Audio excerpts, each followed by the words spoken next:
Soglasje med tistimi, ki sodelujejo v slovenski vladi, je namreč omajalo dejstvo, da je v petek ponoči na kongresu stranke Pozitivna Slovenija njen predsednik vnovič postal Zoran Janković. Poglejmo, zakaj se zdaj vlada maje.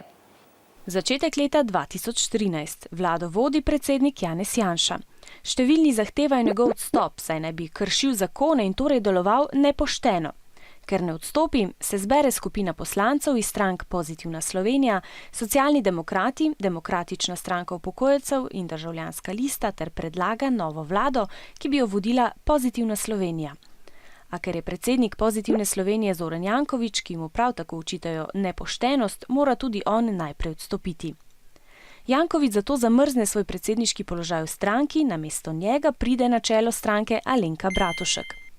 Poslanci zdaj glasujejo o tem, ali Janezu Janši kot premierju še zaupajo ali ne, in večina ga ne podpre. Tako nova predsednica vlade postane Alenka Bratušek. Čez dobro leto, to je minuli petek, se ponovno zberejo člani stranke Pozitivna Slovenija in glasujejo o tem, kdo naj bo novi predsednik stranke. Za ta položaj se potegujeta Alenka Bratušek in Zoran Janković. Tega člani stranke ponovno izberejo za voditelja.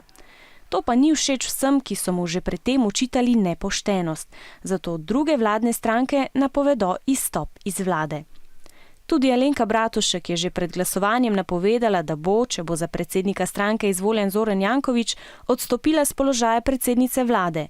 Meni namreč, da ne more voditi vlade, če ji ne zaupa niti lastna stranka. O svoji odločitvi se bo jutri pogovorila s predsednikom države Borutom Pahorjem.